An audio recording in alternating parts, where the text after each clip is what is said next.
सबसे पहले आपको बताएं कि चीनी फौज के हाथों भारतीय फौजियों की हलाकत। तर्जुमान चीनी वजारत खारजा का बयान। भारतीय फौजियों ने गुज़िश्ता रोज 2 बार सरहद की खिलाफ वर्जी की थी। तर्जुमान की जानिब से कहा गया है भारतीय फौजियों ने चीनी फौजी एहलकारों पर हमला किया और इश्तियाल अंगेजी फैलाई। तर्जुमान का यह भी कहना है कि भारतीय फौजियों की इश्तियाल अंगेजी के बायस तसादुम हुआ। तर्जुमान चीनी वजारत खारजा की जानिब से यह बयान सामने आया है। चीनी फौज के हाथों भारतीय फौजियों की हलाकत हुई है। तर्जुमान चीनी वजारत खारजा का इस हवाले से बयान सामने आया है। उन्होंने कहा कि भारतीय फौजियों ने गुज़िश्ता रोज 2 बार सरहद की खिलाफ वर्जी की।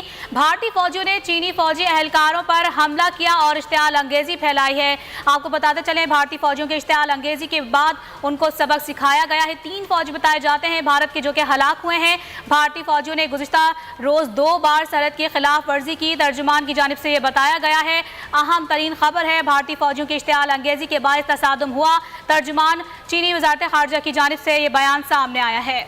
आपको बताएं कि चीनी फौज के हाथों भारत को जो है वो मुंह तोड़ जवाब मिला। चीनी फौज के हाथों भारतीय कर्नल भी हलाक हो गया है। अहम खबर है जिससे आपको अपडेट कर रहे हैं। लद्दाख में चीनी फौज ने 3 भारतीय फौजी हलाक कर दिए हैं। तर्जुमान चीनी वजारत खारजा का बयान सामने आया है। आपको बताएं कि हलाक होने वालों में 1 भारतीय कर्नल समेत 2 सिपाही शामिल हैं। आपको बताएं कि नई दिल्ली की तस्दीक खबर एजेंसी की जानिब से ये बताया गया है। तर्जुमान चीनी वजारत खारजा का बयान सामने आया है। लद्दाख भारतीय फौजियों के लिए जहन्नुम बन गया है। आपको बताएं कि तर्जुमान चीनी वजारत खारजा का ये बयान सामने आया है। इस पर बात करेंगे। टेलीफोन लाइन पर मौजूद हैं ब्रिगेडियर रिटायर्ड फारूक हमीद हमारे साथ मौजूद हैं। सबसे पहले तो बहुत शुक्रिया सर आपका कि आपने टाइम दिया। क्या कहेंगे, एक बार फिर से भारतीय फौजियों को मुंह की खानी पड़ी है।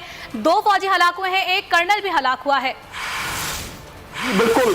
अब कई दिनों से आप देख रहे हैं, हफ्तों से, कि कैसे चीन की पीपल लिबरेशन आर्मी ने अपने जो उनका पलड़ा कितना भारी हुआ वहां पे, और किस तरह इंडियन आर्मी जो उस वक्त वहां जो डिप्लॉयड है वो कैसे बैकअप पे चले गए। एक पॉलिसी अपीलमेंट है कि किसी तरह मना ले चाइना को। लेफ्टिनेंट जनरल लेवल पे, कोर कमांडर लेवल पर जो उनकी डायलॉग हो रहे, बातचीत हो रही कि आप काइंडली, मतलब एक किस्म का हाथ जोड़े जा रहे कि आप यहाँ से विड्रॉ कर जाए।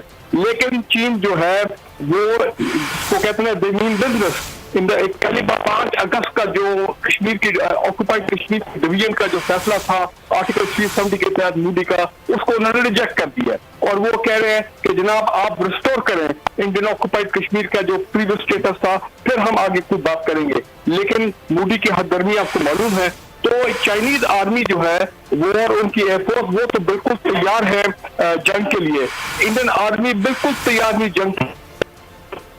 ठीक है सर, लद्दाख में जो हलाकतें हुए 3 फौजी बताए जाते हैं, लेकिन भारतीय कर्नल में भी इसमें भी हलाक हुआ है। उस हवाले से आप क्या समझते हैं, कितनी बड़ी ये बात है कि एक कर्नल की हलाकत को क्या ये इतना आसान समझ सकते हैं? देखिए, कई दहाइयों के बाद ये पहली मर्तबा हुआ है कि इंडियन आर्मी के लेफ्टिनेंट कर्नल और 2 सोल्जर जो है वो चीन की पीपल लिबरेशन आर्मी के हाथों जो है वो मारे गए। एक्चुअली वहां पर लोकल टेंसिटी का इशू है। और याद रखिए कि ये सिर्फ लद्दाख बॉर्डर नहीं है, बल्कि इंडियन ऑक्युपाइड कश्मीर में भी इंडियन आर्मी के अफसर और जवान जो है वो अब हर दूसरे दिन जो है वो मारे जा रहे हैं फ्रीडम फाइटर्स के हाथ। तो अब एक बड़ी गंभीर सिचुएशन होगी मोदी के लिए। इंडिया के अंदर जो पब्लिक ओपिनियन है वो बहुत स्ट्रांग है कि जनाब आप हमसे हकाइक छुपा रहे हैं। हमने बताया कि हमारा कितना इलाका जो है जिसने चीन ने कब्जा कर लिया और आके अंदर वो बैठ गए, वो ये बता नहीं रहे। क्योंकि वो अगर ये बता देंगे कि 70-80 स्क्वायर चाइनीज PLA ने ऑक्युपाई कर लिया तो वहां तो बड़े हंगामा हो जाएगा इंडिया के अंदर। वो सारे इंडियन आर्मी की लीडरशिप है। और देखिए, नेपाल जैसा छोटा मुल्क, उन्होंने कैसी आंखें दिखाई है मोदी को। उनकी पार्लियामेंट ने, देख रहे हो, सलाम करता हूं उनकी जरूरत को, उस कौम को, कि उन्होंने पार्लियामेंट ने नया कानून पास कर दिया, नया नक्शा पास कर दिया, जिसमें जो डिस्प्यूटेड एरिया उन्होंने कहा वो नेपाल का हिस्सा है। और 2 दिन नेपाली बॉर्डर गार्ड में इंडियन जो बॉर्डर सिक्योरिटी फोर्स के लोग हैं 3-4 उनको भी मारा वहां पे। तो मैं ये समझ रहा हूँ कि ये सूरत हाल हो सकता है कि प्राइम मिनिस्टर मोदी के कंट्रोल से बाहर निकल जाए और उनको फिर ऐसे फैसले करने पड़े जो सियासी तौर पर उनके लिए तबाहकुन साबित हों। और इंडियन पब्लिक याद रखे, आजकल दर से भी कोविड के साथ वो तबाही के दहाने पर है, उनकी मईशत बुरी तरह गिर गई है। तो लिहाजा सूरत हाल जो है ना, मैं समझता हूँ कि अब देखते हैं कि मोदी का अगला स्टेप क्या होता है। लद्दाख में भारतीय फौजियों को छेड़छाड़ करना भारी पड़ गया है। इस पर बात कर रहे थे ब्रिगेडियर रिटायर्ड फारूक हमीद। बहुत शुक्रिया आपका। आपको बताते चले कि लद्दाख में भारतीय फौजियों का चीनी फौज से भिड़ना महंगा पड़ गया है। उन्हें 3 फौजी बताए जाते हैं कि हलाक हुए, जिसमें एक भारतीय कर्नल भी है और सरहदी खिलाफ वर्जी का करारा जवाब दिया गया है चीन की जानिब से। लद्दाख का ये इलाका है गलवान, जहां पर ये भारत की जानिब से छेड़छाड़ की गई और इसके नतीजे में 3 फौजी भारतीय हैं जो कि हलाक हुए हैं। सबसे पहले आपको बताएं कि चीनी फौज के हाथों भारतीय फौजियों की हलाकत। तर्जुमान चीनी वजारत खारजा का बयान। भारतीय फौजियों ने गुज़िश्ता रोज 2 बार सरहद की खिलाफ वर्जी की थी। तर्जुमान की जानिब से कहा गया है भारतीय फौजियों ने चीनी फौजी एहलकारों पर हमला किया और इश्तियाल अंगेजी फैलाई। तर्जुमान का यह भी कहना है कि भारतीय फौजियों की इश्तियाल अंगेजी के बायस तसादुम हुआ। तर्जुमान चीनी वजारत खारजा की जानिब से यह बयान सामने आया है। चीनी फौज के हाथों भारतीय फौजियों की हलाकत हुई है। तर्जुमान चीनी वजारत खारजा का इस हवाले से बयान सामने आया है। उन्होंने कहा कि भारतीय फौजियों ने गुज़िश्ता रोज 2 बार सरहद की खिलाफ वर्जी की। भारतीय फौजियों ने चीनी फौजी एहलकारों पर हमला किया और इश्तियाल अंगेजी फैलाई है। आपको बताते चले भारतीय फौजियों के इश्तियाल अंगेजी के बाद उनको सबक सिखाया गया है। 3 फौजी बताए जाते हैं भारत के जो कि हलाक हुए हैं। भारतीय फौजियों ने गुज़िश्ता रोज 2 बार सरहद की खिलाफ वर्जी की। तर्जुमान की जानिब से यह बताया गया है। अहम तरीन खबर है, भारतीय फौजियों की इश्तियाल अंगेजी के बायस तसादुम हुआ। तर्जुमान चीनी वजारत खारजा की जानिब से यह बयान सामने आया है। आपको बताएं कि चीनी फौज के हाथों भारत को जो है वो मुंह तोड़ जवाब मिला। चीनी फौज के हाथों भारतीय कर्नल भी हलाक हो गया है। अहम खबर है जिससे आपको अपडेट कर रहे हैं।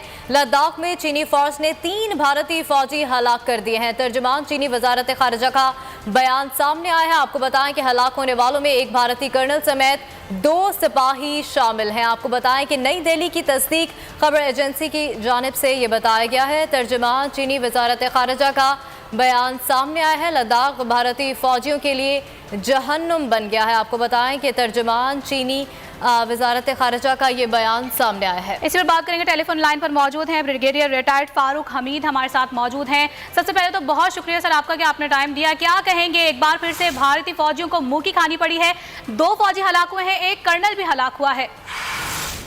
बिल्कुल, अब कई दिनों से आप देख रहे हैं, हफ्तों से, कि कैसे चीन की पीपल लिबरेशन आर्मी ने अपने जो उनका पलड़ा कितना भारी हुआ वहां पे, और किस तरह इंडियन आर्मी जो उस वक्त वहां जो डिप्लॉयड है वो कैसे बैकफुट पे चला गया। एक पॉलिसी अपीलमेंट है कि किसी तरह मना ले चाइना को, लेफ्टिनेंट जनरल लेवल पे, कोर कमांडर लेवल पे जो उनकी डायलॉग हो रहे, बातचीत हो रही कि आप काइंडली, मतलब एक किस्म का हाथ जोड़े जा रहे कि आप यहाँ से विड्रॉ कर जाए। लेकिन चीन जो है वो इसको कहते हैं दे मीन बिजनेस। कल 5 अगस्त का जो कश्मीर की ऑक्युपाइड कश्मीर डिवीजन का जो फैसला था आर्टिकल 370 के तहत मोदी का, उसको उन्होंने रिजेक्ट कर दिया और वो कह रहे हैं कि जनाब आप रिस्टोर करें इंडियन ऑक्युपाइड कश्मीर का जो प्रीवियस स्टेटस था, फिर हम आगे कोई बात करेंगे। लेकिन मोदी की हददर्मी आपको मालूम है, तो चाइनीज आर्मी जो है वो और उनकी एयरफोर्स वो तो बिल्कुल तैयार है जंग के लिए। इंडियन आर्मी बिल्कुल तैयार नहीं जंग। ठीक है सर, लद्दाख में जो हलाकतें हुए 3 फौजी बताए जाते हैं, लेकिन भारतीय कर्नल में भी इसमें भी हलाक हुआ है। उस हवाले से आप क्या समझते हैं, कितनी बड़ी ये बात है कि एक कर्नल की हलाकत को क्या ये इतना आसान समझ सकते हैं? देखिए, कई दहाइयों के बाद ये पहली मर्तबा हुआ है कि इंडियन आर्मी के लेफ्टिनेंट कर्नल और 2 सोल्जर जो है वो चीन की पीपल लिबरेशन आर्मी के हाथों जो है वो मारे गए। एक्चुअली वहां पर लोअर टेंसिटी का इशू है, और याद रखिए कि ये सिर्फ लद्दाख बॉर्डर नहीं है, बल्कि इंडियन ऑक्युपाइड कश्मीर में भी इंडियन आर्मी के अफसर और जवान जो है वो अब हर दूसरे दिन जो है वो मारे जा रहे हैं फ्रीडम फाइटर्स के हाथ। तो अब एक बड़ी गंभीर सिचुएशन होगी मोदी के लिए। इंडिया के अंदर जो पब्लिक ओपिनियन है वो बहुत स्ट्रॉन्ग है कि जनाब आप हमसे हकाइक छुपा रहे हैं, हमें बताएं कि हमारा कितना इलाका जो है जिसने चीन ने कब्जा कर लिया और आके अंदर वो बैठ गए, वो ये बता नहीं रहे।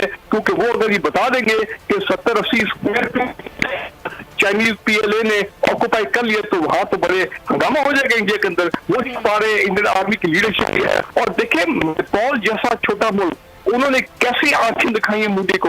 उनकी पार्लियामेंट ने, देखा ना, सलाम करता हूँ उनकी जरूरत को, उस कौम को, कि उन्होंने पार्लियामेंट ने नया कानून पास कर दिया, नया नक्शा पास कर दिया, जिसमें जो डिस्प्यूटेड एरिया उन्होंने कहा वो नेपाल का हिस्सा है। और 2 दिन नेपाली बॉर्डर गार्ड ने इंडियन जो बॉर्डर सिक्योरिटी फोर्स के लोग हैं 3-4 उनको भी मारा वहां पे। तो मैं ये समझ रहा हूँ कि ये सूरत-ए-हाल हो सकता है कि प्राइम मिनिस्टर मोदी के कंट्रोल से बाहर निकल जाए और उनको फिर ऐसे फैसले करने पड़े जो जो सियासी तौर पर उनके लिए तबाहकुन साबित हों। और इंडियन पब्लिक याद रखे, आजकल वैसे भी कोविड के साथ वो तबाही के दहाने पर है, उनकी मईशत बुरी तरह गिर गई है। तो लिहाजा सूरत हाल जो है ना, मैं समझता हूँ कि अब देखते हैं कि मोदी का अगला स्टेप क्या होता है। लद्दाख में भारतीय फौजियों को छेड़छाड़ करना भारी पड़ गया है, इस पर बात करें थे ब्रिगेडियर रिटायर्ड फारूक हमीद, बहुत शुक्रिया आपका। आपको बताते चले कि लद्दाख में भारतीय फौजियों का चीनी फौज से भिड़ना महंगा पड़ गया है। उन्हें 3 फौजी बताए जाते हैं कि हलाक हुए, जिसमें एक भारतीय कर्नल भी है और सरहदी खिलाफ वर्जी का करारा जवाब दिया गया है चीन की जानिब से। लद्दाख का ये इलाका है गलवान, जहां पर ये भारत की जानिब से छेड़छाड़ की गई और इसके नतीजे में 3 फौजी भारतीय हैं जो कि हलाक हुए हैं।